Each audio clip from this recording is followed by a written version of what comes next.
UP TET exam के लिए बाल विकास के टॉप 30 प्रश्नों को देखेंगे। 2020 में बाल विकास के जो भी प्रश्न पूछे गए थे उन सभी प्रश्नों को यहाँ पर देखेंगे। आप लोग सभी प्रश्न ध्यान से देखिए और सभी प्रश्नों का उत्तर बताने का प्रयास कीजिए। किसने बहुविमात्मक प्रज्ञा का प्रत्यय दिया था? तो देखिए दोस्तों, याद रखिएगा, बहुविमात्मक प्रज्ञा का प्रत्यय गार्डनर ने दिया था। तो यहाँ पर गार्डनर, डी ऑप्शन आपका राइट आंसर हो जाएगा। अगला प्रश्न है, डिसलेक्सिया में यह करने में कठिनाई होती है। क्या करने में कठिनाई होती है? पढ़ने में कठिनाई होती है। तो यहाँ पर पहला ऑप्शन आपका राइट आंसर हो जाएगा। डिसलेक्सिया में पढ़ने में कठिनाई होती है। निम्न में से क्या समावेशी कक्षा में शिक्षक की भूमिका नहीं है? यहाँ पर नहीं पूछा गया है। बच्चे की आवश्यकता के अनुरूप बैठने की पर्याप्त व्यवस्था करनी चाहिए, यह तो शिक्षक की भूमिका है। शिक्षक को निःशक्त बच्चों पर ध्यान नहीं देना चाहिए, ये गलत है दोस्तों, ध्यान देना चाहिए। तो यहाँ पर बी ऑप्शन ही आपका राइट आंसर हो जाएगा। कक्षा में छात्रों को प्रश्न पूछने के लिए क्या करना चाहिए? प्रेरित करना चाहिए, हतोत्साहित नहीं करना है, रोकना नहीं है, अनुमति नहीं देना, ये गलत है।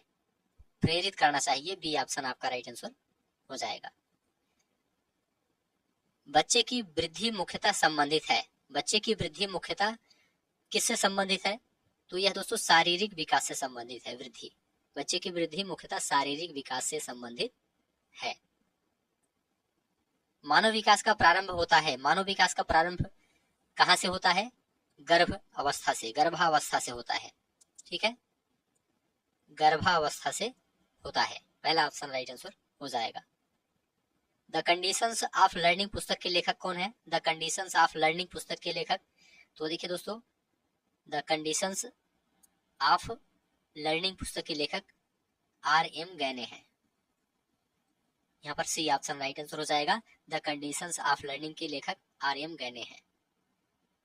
ठीक है, थॉर्नडाइक की एक पुस्तक है एनिमल इंटेलिजेंस, इसे याद रखिएगा, और एक है the psychology of arithmetic. B.F. Skinner की बात करते हैं तो इन्होंने द सिलेक्शन ऑफ बिहेवियर लिखा है। I.P. पावलोव, इन्होंने कंडीशनड रिफ्लेक्सेस व लेक्चर्स ऑफ कंडीशनड लिखा है। तो इसे भी आप लोग ध्यान रखिएगा। किशोरावस्था बड़े संघर्ष, तनाव, हमला व विरोध की अवस्था है। यह कथन किसका है? यह कथन स्टैनले हॉल का है, बहुत ही प्रसिद्ध कथन है, इसे आप लोग ध्यान रखिएगा। स्टैनले हॉल आपका राइट आंसर हो जाएगा। सूक्ष्म शिक्षण के भारतीय प्रतिमान में कुल कितना समय लगता है?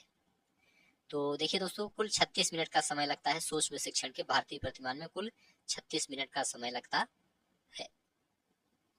नेक्स्ट है, सीखने का पठार सीखने की प्रक्रिया के मुख्य अभिलक्षण है जो उस स्थिति को प्रकट करते हैं जिसमें सीखने की प्रक्रिया में कोई उन्नति नहीं होती। यह कथन किसका है? तो देखिए दोस्तों, यह कथन रॉस का है। यहाँ पर सी ऑप्शन राइट आंसर हो जाएगा, रॉस। यदि शिक्षक कक्षा में एक छात्र को समस्यात्मक बालक के रूप में पाता है तो उसे बच्चे को परामर्श देना चाहिए, नजरअंदाज नहीं करना है, दंड नहीं देना है, घर वापस नहीं भेजना है, बच्चे को परामर्श देना चाहिए। सी ऑप्शन आपका राइट आंसर हो जाएगा। पाठ्य सहगामी क्रियाएं मुख्यतः संबंधित है। पाठ्य सहगामी क्रियाएं मुख्यतः किससे संबंधित है? छात्रों के सर्वांगीण विकास से संबंधित है। तो बी ऑप्शन आपका राइट आंसर हो जाएगा। निम्न में से किसने अधिगम सिद्धांत का प्रतिपादन नहीं किया? नहीं यहाँ पर पूछा गया है। देखिए दोस्तों, कोहलर ने अधिगम सिद्धांत का प्रतिपादन किया था, स्किनर ने भी किया था और थॉर्नडाइक ने भी किया था। B.S. ब्लूम ने नहीं किया था। यहाँ पर सी ऑप्शन राइट आंसर हो जाएगा, B.S. ब्लूम। चलिए आगे बढ़ते हैं। शिक्षा में अवरोधन का तात्पर्य है। शिक्षा में अवरोधन का तात्पर्य क्या है? किसी बालक का एक वर्ष से अधिक समय तक एक ही कक्षा में रहना। तो डी ऑप्शन आपका राइट आंसर हो जाएगा। निम्न में से किस कौशल में पूर्व ज्ञान का परीक्षण आता है? किस कौशल में पूर्व ज्ञान का परीक्षण आता है? तो प्रस्तावना कौशल याद रखिएगा। यहाँ पर बी ऑप्शन, प्रस्तावना कौशल में पूर्व ज्ञान का परीक्षण किया जाता है। स्तंभ ए तथा स्तंभ बी को सुमेलित कीजिए। स्तंभ ए, स्तंभ बी यहाँ पर है।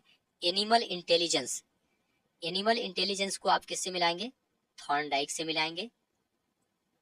और पुनर्बलन की अनुसूची, इसको आप स्किनर से मिलाएंगे। सार गर्भिता का नियम, सार गर्भिता का नियम गेस्टाल्ट से आप मिलाएंगे। अनुकूलन, इसे आप पियाजे से मिलाएंगे। ठीक है, चलिए नेक्स्ट है, विकास कभी न समाप्त होने वाली प्रक्रिया है, यह कथन विकास के किस सिद्धांत से संबंधित है? देखिए दोस्तों, यह निरंतरता के सिद्धांत से संबंधित है, तो डी ऑप्शन आपका राइट आंसर हो जाएगा। संविधान के किस संशोधन से शिक्षा एक मौलिक अधिकार बन गया है? तो देखिए दोस्तों, 86वें संशोधन द्वारा, याद रखिएगा 86वें संशोधन द्वारा। अफ्रेडा के मूल प्रवेश सिद्धांत के प्रतिपादक थे। अफ्रेडा के मूल प्रवेश सिद्धांत के प्रतिपादक कौन थे? मैकडूगल थे। तो मैकडूगल आपका राइट आंसर हो जाएगा, पहला ऑप्शन। विकास की किस अवस्था को कोल तथा ब्रूस ने संवेगात्मक विकास का अनोखा काल कहा है? देखिए दोस्तों, बाल्यावस्था को कहा गया है संवेगात्मक विकास का अनोखा काल। कोल तथा ब्रूस ने बाल्यावस्था को संवेगात्मक विकास का अनोखा काल कहा है, तो यहाँ पर बी ऑप्शन राइट आंसर हो जाएगा।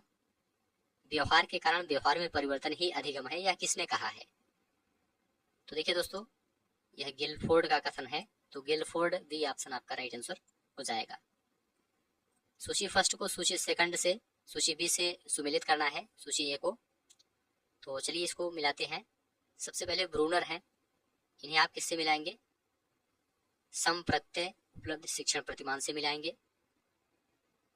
आसुबेल है, आसुबेल को अग्रिम संगठक शिक्षण प्रतिमान से मिलाएंगे।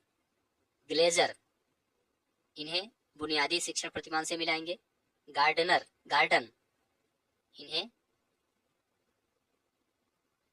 साइनेटिक्स शिक्षण प्रतिमान से मिलाएंगे। यहाँ पर इस तरह से आप इसको मिला सकते हैं। समस्या समाधान का प्रथम चरण है। समस्या समाधान का प्रथम चरण क्या है, आप लोग बताइए। देखिए दोस्तों, समस्या समाधान का प्रथम चरण है समस्या की पहचान करना। तो पहला यहाँ पर बी ऑप्शन राइट आंसर हो जाएगा, समस्या की पहचान। बालकों का अधिगम सर्वाधिक प्रभावशाली होगा जब, बालकों का अधिगम सर्वाधिक प्रभावशाली होगा जब, ऑप्शन आप सभी के सामने आप लोग बताइए। देखिए दोस्तों, जब बालकों का संज्ञानात्मक, भावात्मक तथा मनोचालक पक्षों का विकास होगा। तो यहाँ पर बी ऑप्शन राइट आंसर हो जाएगा। स्मृति स्तर एवं बोध स्तर के शिक्षण प्रतिमान की संरचना में कौन सा सोपान उभयनिष्ठ है? तो प्रस्तुतिकरण, यह उभयनिष्ठ है, प्रस्तुतिकरण। सी ऑप्शन आपका राइट आंसर हो जाएगा। निम्न में से किस सिद्धांत को पुनर्बलन का सिद्धांत भी कहते हैं? तो देखिए दोस्तों, क्रिया प्रसूत अनुबंधन सिद्धांत को पुनर्बलन का सिद्धांत भी कहते हैं, तो यहाँ पर डी ऑप्शन आपका राइट आंसर हो जाएगा। निम्न में से कौन सी अवस्था ब्रूनर के संज्ञानात्मक विकास सिद्धांत का अंग नहीं है? आंत प्रज्ञ अवस्था, यहाँ पर पहला ऑप्शन राइट आंसर हो जाएगा, आंत प्रज्ञ अवस्था। कौन सी अवस्था ब्रूनर के संज्ञानात्मक विकास सिद्धांत का अंग नहीं है? तो आंत प्रज्ञ अवस्था नहीं है, अन्य सभी हैं। अगला प्रश्न है, मॉरिसन ने बोध स्तर के शिक्षण प्रतिमान में 5 पदों का वर्णन किया है, वे हैं प्रस्तुतिकरण, खोज, संगठन, आत्मीकरण, वाचन। इनका सही क्रम आपको बताना है। तो सही क्रम क्या होगा?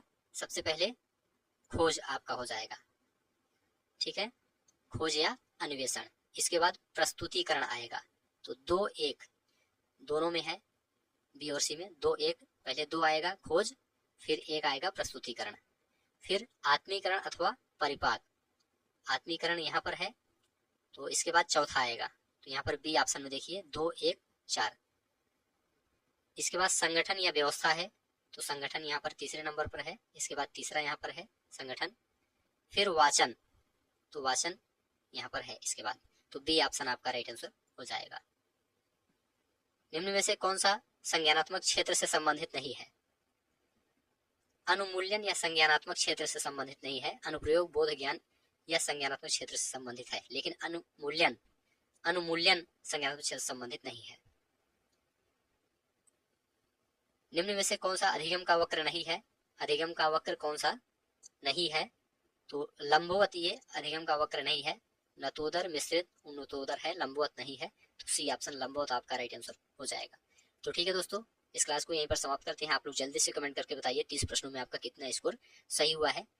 उम्मीद है यह क्लास आपको अच्छा लगा है तो चैनल को सब्सक्राइब कीजिए, दोस्तों में शेयर कीजिए और कमेंट में लिखकर जरूर बताइए। इस क्लास को देखने के लिए आप सभी का बहुत बहुत धन्यवाद।